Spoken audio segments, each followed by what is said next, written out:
as well. Check this out. Most passed balls in the game this season, Gary Sanchez at the top, tied with Martin Maldonado for first. Now, Maldonado has caught 107 games. Sanchez, 63 games. So Sanchez has caught 44 fewer games. And for some suggestions behind the play, here's Val and D-Row. Guys. All right, Lauren. Yeah, it's going to be interesting. Certainly, I think the Yankees are going to be in that wild card game. But I don't know who's necessarily going to be behind the dish, Val. And I've listened to Joe Girardi kind of give his assessment of Gary Sanchez. He managed him. I wanted to get your take on what you see from the Pacific Northwest. I know you've been watching. I have been. And just before we get into our tape, that last graphic that we had right there, we talked about pass balls. It's not just about the pass balls. It's about pitches in the dirt that you're not blocking properly for your team.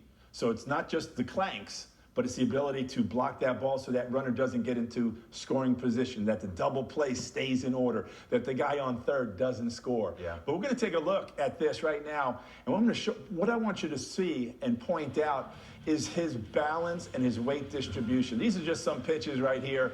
This is a strike, folks.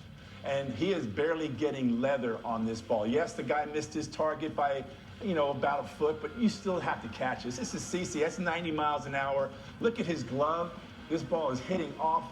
This is another strike. It's hitting off the heel of the glove and kicking away. And the position of that glove, you do not want it to have it pointing down on this pitch right here. Unfortunately, this ball gets past. It's almost like he thinks it's still in the glove. Yeah. Okay, now this is Severino. This guy is not easy to catch, right? He's got electric stuff. And the problem is sometimes if a guy has electric stuff, and as a catcher, once the ball gets past me, then I'm afraid to throw it again. Or your pitcher is afraid to throw it in the dirt. Look at where his left leg, all of his weight goes on that left leg, and then that left leg wants to drop to the ground. These are all pitches that should be caught. Now take a look right here. That left knee starts to drop. His weight goes down. He's unable to get in front of this baseball. This ball should have been caught in the air. That ball is in the air. It goes past his glove.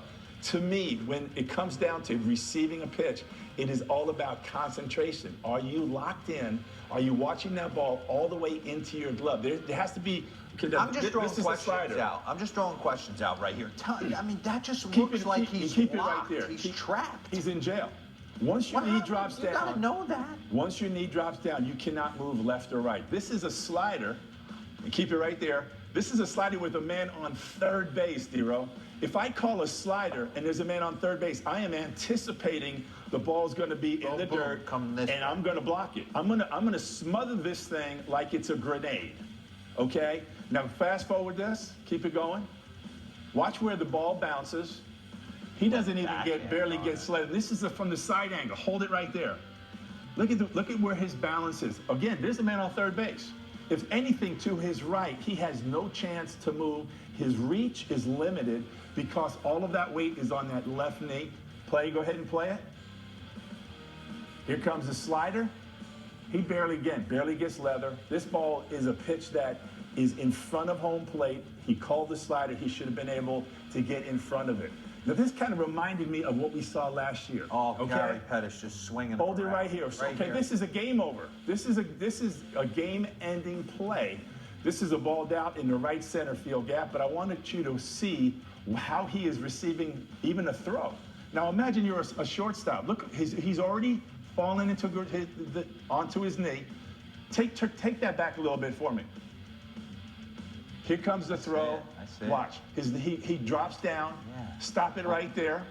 Now he's in jail again. He can't move. This is a short hop. This ball should have been caught in the air. Yeah. If you're on your feet, all you do is you reach out forward, you receive it. He's got Altuve out by 15 feet. Now go ahead and play it. He's locked. He doesn't make the pick. He's got no chance. The game is over. If he stays on his feet, he's able to receive that ball in the air. And clearly, like right there, we're talking, it's what, 6 inches? Yeah. From his glove. If he's on his feet, he couldn't just reach out, catch that ball in the air. He had plenty of time. He should have known where Altuve was. You're watching that runner all the way around. This ends up losing the game. So to my point, he just has a bad habit, and we've seen it for years now, of everything wants to drop down on that left side. As soon as you drop down, your butt goes down and your weight's behind you, you can't go left and right. You know, think about the athletic stance. I'm playing basketball, I'm playing defense. I'm like this, I'm in an attack position. Yeah. He's back with his butt down, and he can't go left and right, and he can't Why does this receive it. continue to happen, though?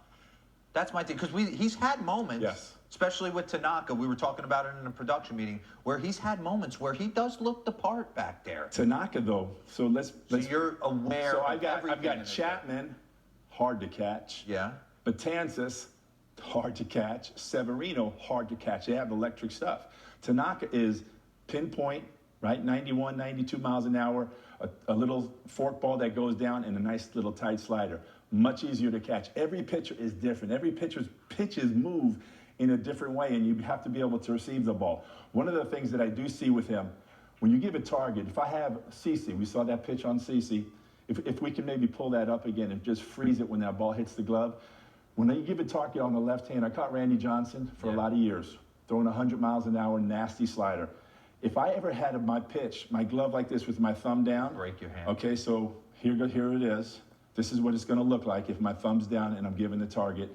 If he throws that fastball that just rides this way, or that slider that hits your back foot, this is how my glove ends up being, and I got no chance. Yeah. So to remedy that, when I was setting up, take a look at his glove action here. Thumb is down, right? Pointing down towards the ground. Yeah. Now, as opposed to that, if he has his glove here, okay? So again, I'm gonna put my glove right back on my hand. Doesn't that seem obvious? Now I can receive it right here and hold it and nail it right there. Huge difference. You're gonna be able to catch that pitch that has a little bit more of a ride. But to me, it's giving your target the right way, because now this way, a nasty sinker from a righty, I can just receive it this way. That ball coming here, then it's an easy move out that way.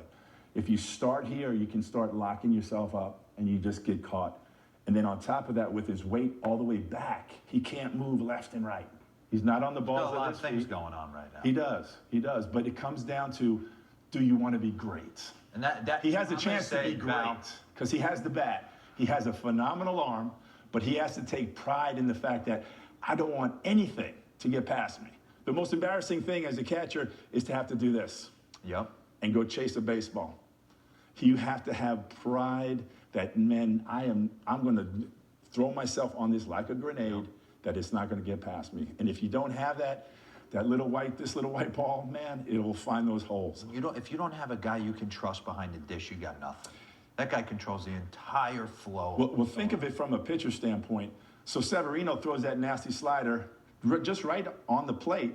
It gets past him. Now it's a 1-2 pitch. Yep. And the pitch to throw is a slider, and he's going, I don't want to call it. I don't want to throw it, because if I throw it, he may not be able to block this. Because you always say, you see catchers going like this, hey, throw it down here, I'll block it for you. And that's what you want. I don't want to strike with that slider. I want it bounced. It's going to be interesting. Wild card game. What's that? Tough decision. Do. Got to have that bat. Yeah. Who we going? Lauren, Roflo? We throwing it back? No, it's me.